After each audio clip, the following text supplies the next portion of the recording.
Les amis, on commence tout de suite avec un petit crépage de sinon, si je peux dire ça comme ça. Je sais pas trop comment le déterminer. C'est pas une embrouille, mais ça envoie certains pics, je trouve.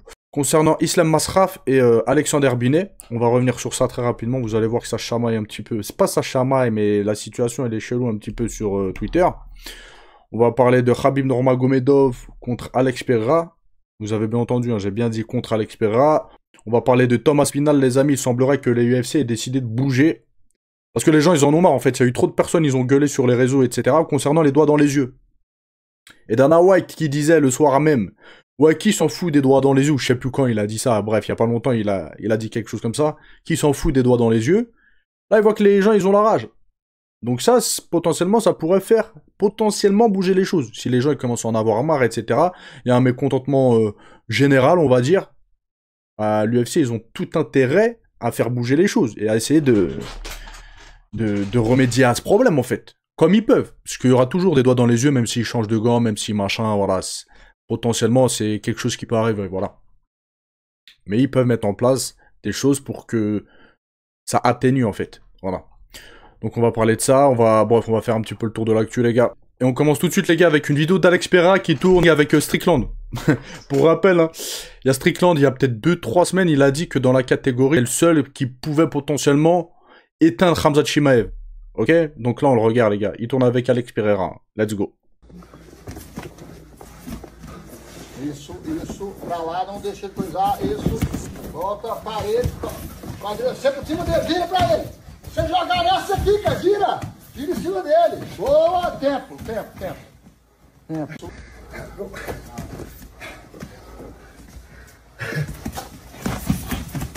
Vai pro dobro. Vai pras costas também, entendeu? Ó, na hora que... Perfeito aí, ó, essa perna fica um pouquinho mais rente na parede, tá? Pra ele não pegar aquele pé. Ele vai batendo na parede. Aí, ó.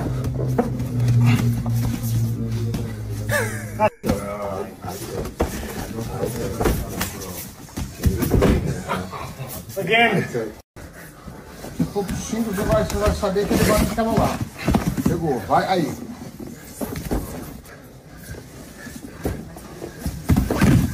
Mete o gancho. Boa, saiu.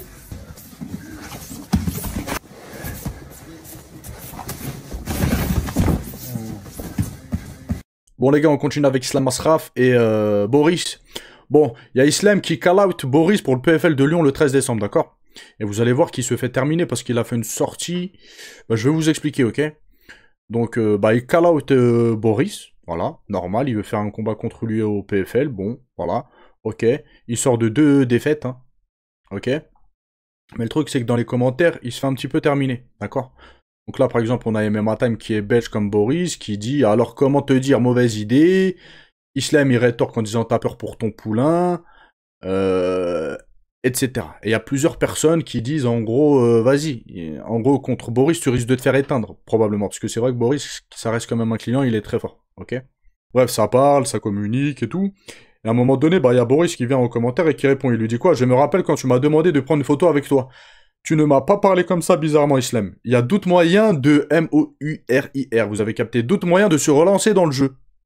Là, il y a un mec qui dit « Fais attention, Boris, quand même, tu parles à un meilleur striker que Vakitov. » Car effectivement, Islam, il avait dit, et vous allez voir qu'il va le redire, que pour lui, il a un meilleur striking que Artem Vakitov. Voilà. Moi, je suis absolument pas d'accord, les gars. Artem Vakitov, c'est la crème de la crème niveau striking, etc. Donc, je suis absolument pas d'accord avec lui. Et le truc, c'est qu'il y a Alexander Binet qui a laissé, à la suite de ça, en fait, qui a laissé ces 2 emojis. Emoji MDR.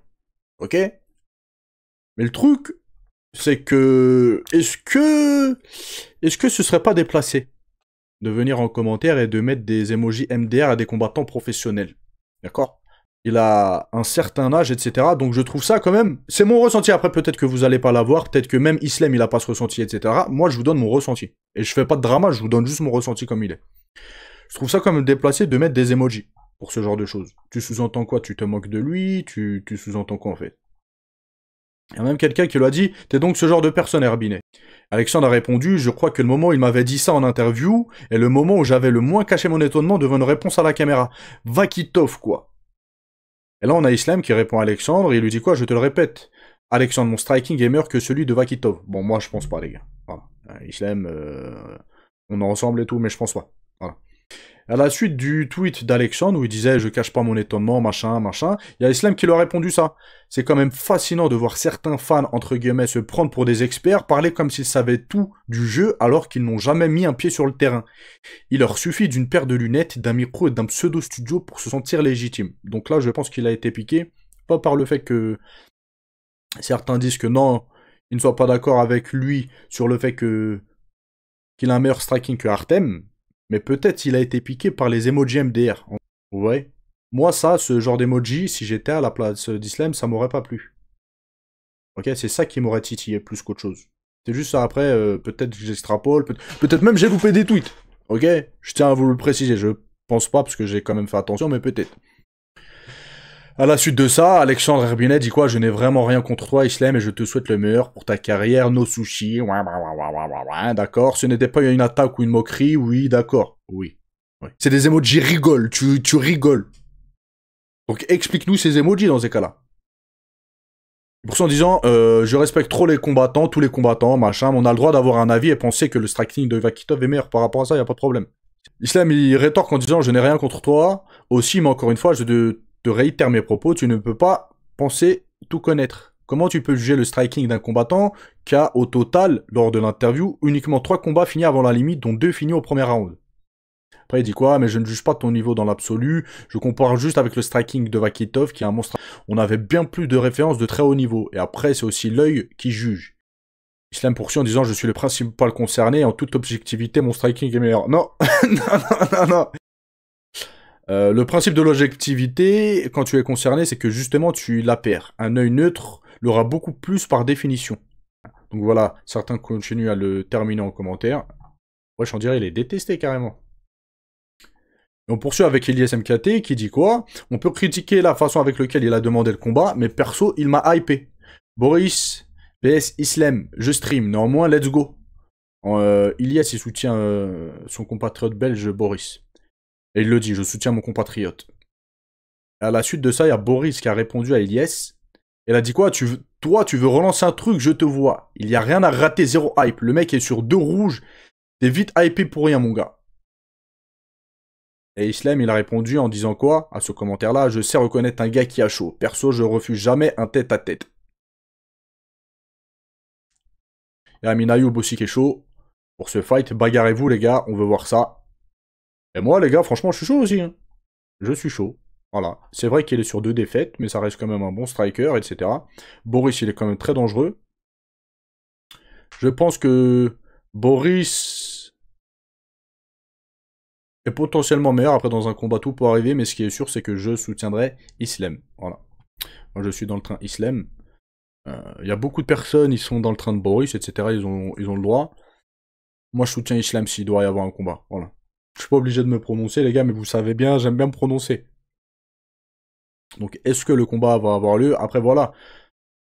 Islam, il veut signer au PFL potentiellement, combattre au PFL, etc. Donc là, voilà, il joue sa carte, quoi.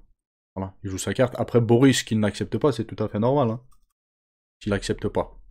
Islam, il est sur 2 rouges, etc. Bah, comme il le dit, de toute façon. Voilà. Donc, est-ce que ce fight va avoir lieu ou pas? Je ne sais pas. Bref, on continue, les amis, avec Khabib vs Alex Pereira. Donc les gars, c'est hyper intéressant. Donc selon Kamaru Usman et Henry Cejudo, les gars, c'est l'élite de l'élite là, d'accord? Ils pensent que Khabib pourrait potentiellement battre Alex Pereira s'il se rencontrait à 185 livres. Donc je crois que c'est 84 kilos, d'accord? Donc là, je sais pas c'est qui parle, si c'est Kamaru Usman ou Henry Cejudo. Mais en tout cas, il a dit, j'ai vu ce que Khabib est capable de faire en mi-lourd. Et au lourd, grâce à sa lutte. Et au lourd aussi, les gars. Donc aux mecs, ils font plus de 100 kilos, 120 kilos, d'accord? Si on met Alex Pereira et Khabib à 84 kilos, et il est évident que Khabib Nurmagomedov l'emporte. Qu'est-ce que vous en pensez, les gars? Moi, je pense qu'Alex Pereira, il se fait éteindre. Il se fait éteindre. Après, bon, Alex Pereira, les gars, on le connaît, hein, très dangereux en striking et tout. Mais s'il touche pas Khabib, c'est finito, très probablement. C'est finito. Et là, les gars, vous pouvez pas dire, ouais, t'es pas... C'est quoi le... Pendant une période, c'est tellement à la mode sur ma chaîne. T'es pas... C'est quoi que certains m'ont dit, t'es pas... C'est pas t'es pas juste. t'es pas impartial ou je sais plus qu'est-ce que vous me racontez, les gars. Là, les gars, il y a Henry Cejudo et Kamaru Usman qui le pensent. Ils ont vu Khabib tourner avec des poids lourds, avec des... Wesh, c'est même pas moi qui le dis. Moi, je dis, je suis d'accord. Connaissant Khabib, meilleur combattant au monde, voilà, par son style, etc. C'est pas John Jones, c'est Khabib. Hein, entre guillemets, tout le temps, je le dis, mais pour tous ceux qui disent, ouais, il a un truc frauduleux, machin, nana. Vas-y, on lui enlève 15 victoires de son palmarès. Il a 15-0. 15-0, mais il a nettoyé tout le monde dans sa division. Sauf Tony Ferguson, ils ont jamais pu s'affronter à cause de blessures, de machin, de trucs. Et il a jamais saigné. Il a affronté les meilleurs strikers, etc. Il a jamais saigné. Il a roulé sur tout le monde. Il a eu une domination énorme sur tous ses combats. D'accord? Donc voilà, pour moi, meilleur combattant au monde. Et oui, s'il devait s'affronter Alex Pereira et lui, je pense qu'Alex Pereira, il finirait inerte, probablement. Parallèle au plafond. Qu'est-ce que vous en pensez, les gars? Lâchez-la. Ça, ce genre de truc-là. Les pros Alex Pereira, ils vont sortir, ils vont être énervés. Ouais, après, tranquille, les gars. C'est mon avis, vous avez votre avis. C'est l'avis d'Henry Cejudo et de Kamaru Usman. Voilà, c'est tout. Au pire, si vous êtes vraiment pas content, vous allez voir Kamaru Usman, Henry Cejudo sur Instagram, et vous leur laissez un petit commentaire, ok? Continue les amis avec Alex Pereira qui parle de la blessure de Thomas Spinal. Donc il est revenu sur ça, il a dit quoi? Un coup semblait pénétrer plus profondément dans l'œil, et il s'en est même pas plaint. Mais il a attrapé l'autre par l'extérieur. Les traductions sont mauvaises. On a vu des cas bien pires où les gars ont continué à se battre visiblement pire. Mais il est le seul à savoir ce qu'il a réellement ressenti. Voilà, quelque chose comme ça. Les gars, mais justement, j'étais revenu sur ça, mais j'avais eu du mal à l'expliquer. Il y a ça, là, du doigt à peu près de Cyril Gane qui lui rentre dans l'œil. Et il se plaint de l'autre œil. Donc je pense pas qu'il ment. Pourquoi il ferait le vice? En fait, il a dû avoir une douleur potentiellement, vu tout le doigt qui est rentré dans son œil. Et il s'est pas plaint de cet œil-là. Il s'est pas plaint de cet œil-là, alors qu'il devait avoir une grosse douleur sur cet œil-là. Il l'a même pas calculé, il a parlé de l'autre œil. Donc l'autre œil, potentiellement, il y a une pression peut-être sur son œil qui lui a vraiment fait mal. Vous voyez? Je sais pas comment vous dire. Je sais pas comment vous l'expliquer. Mais vu ce qui est rentré dans son œil là, il peut pas se plaindre de l'autre œil si c'est fake. Parce que là, il a dû avoir une douleur. Je sais pas comment vous expliquer, les gars. Je sais pas comment vous expliquer, mais voilà. Après, les gars, aussi, le prétexte de dire, ouais, mais il y en a d'autres, ils ont continué avec bien pire et tout. Oui, mais c'était pas dans ces circonstances-là. C'était pas au premier round quand certains l'ont signalé. C'était pas un combat pour la ceinture et tout. Voilà. Si, imaginons, Thomas Spinal combattait pour le titre. Voilà. C'était pas lui le détenteur du titre. Peut-être il aurait continué le fight. Si c'était pas un combat de championnat, peut-être il aurait continué le fight. Si c'était le dernier round, peut-être il aurait continué le fight. Vous voyez? Donc oui, ça sert à rien de toujours mélanger, de tout comparer, etc. Voilà. On continue les amis avec Ardine qui annonce une réunion qui va se tenir dans quelques jours à l'UFC pour régler, du moins essayer de régler le problème des fameux Apex. Acepoc. Et il a dit quoi? Trop de gens en ont marre de cette histoire de doigts dans les yeux, donc quelque chose va être fait. Il va y avoir réunion pour en parler, il va clairement se passer quelque chose. Je crois qu'une discussion aura lieu le 4 novembre. On continue les amis avec de la boxe. Bon, c'est très rare que je vous partage des infos de boxe anglaise, mais bon. Ce genre de truc, hein, je vous partage souvent. Donc voilà, il semblerait que Jack Paul va affronter Ryan Garcia pour un combat en décembre. Ils sont saoulants avec leurs trucs, les gars. Ils sont vraiment saoulants. Bref, c'est tout pour aujourd'hui, les gars. Je vous laisse, je vous dis à plus tard. Ciao, ciao.